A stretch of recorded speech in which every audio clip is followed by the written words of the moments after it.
Good afternoon.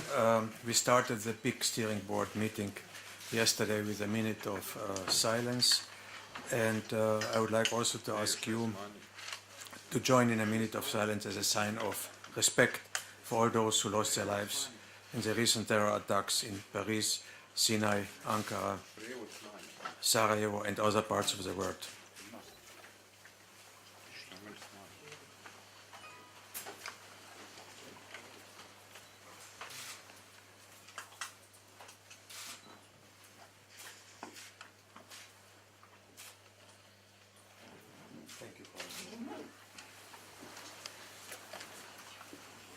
As you are aware, over the course of today and yesterday, we had the session of the big steering board, political directors, and as has become customary after the sessions, Bruce and I want to talk to you directly.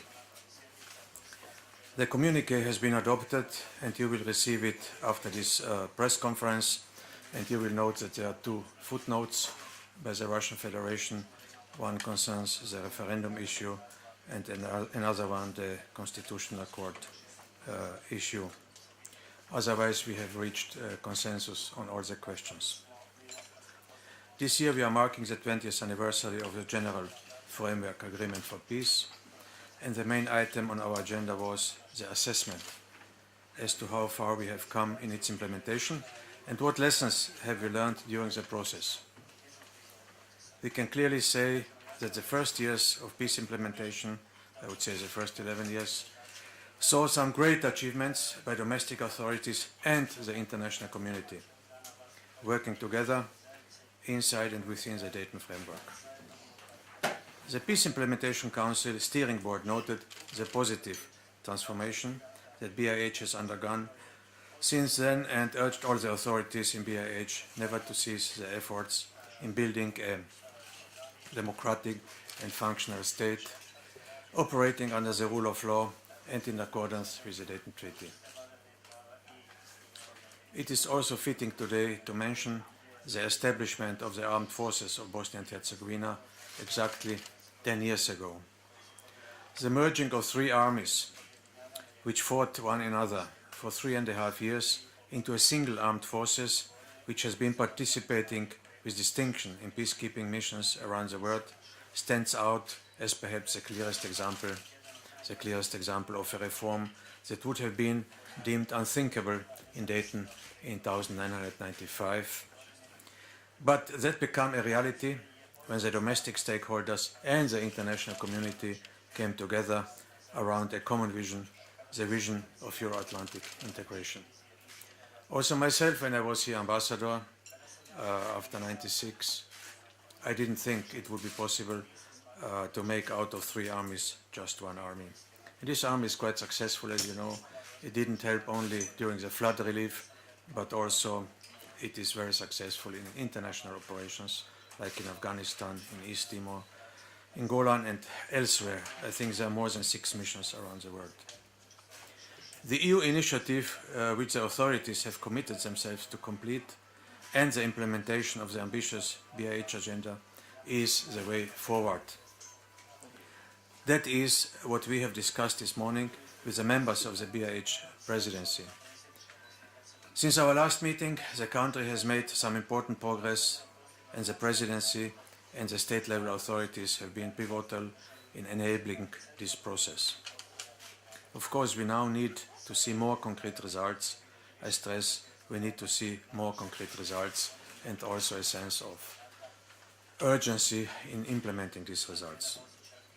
Besides the role in the reform agenda, the presidency also contributed to a positive atmosphere within the region, and I cannot emphasize enough how much a positive regional atmosphere is important for BIH's future progress. The communique therefore highlighted the importance of positive regional developments. We need to see this positive trend, of course, to continue. Even more important is that the leaders and people of Bosnia and Herzegovina are coming together, because reintegration remains central to securing lasting stability and prosperity. The PIC steering board also called on the BIH authorities and institutions to maintain positive momentum in implementing the required reforms, socio-economic, rule of law, justice and public administration, in line with citizens' demand and in cooperation with civil society. Also, the PIC steering board encouraged all relevant authorities in Bosnia and Herzegovina in their efforts to combat terrorism, to prosecute those involved in terrorist activities, to prevent radicalization, and to reinforce cooperation among authorities within BIH and with other countries in this regard. Obviously, we have discussed also several other important issues, and I would like now to ask my deputy, Mr. Bruce Berton, the new deputy, to speak out about those details as follows.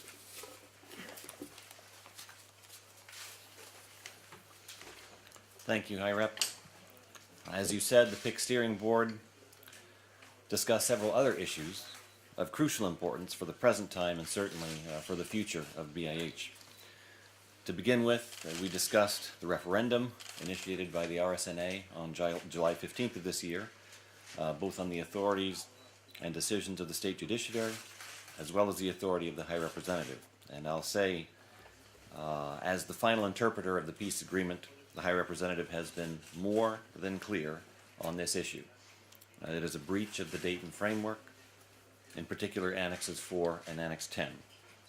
At today's session, the Peace Implementation Council underlined its unequivocal commitment to the preservation of Bosnia-Herzegovina's territorial integrity, sovereignty, in accordance with international law, emphasizing that under the Dayton Agreement, entities have no right to secede from the BIH and only exist legally by virtue of the BIH Constitution.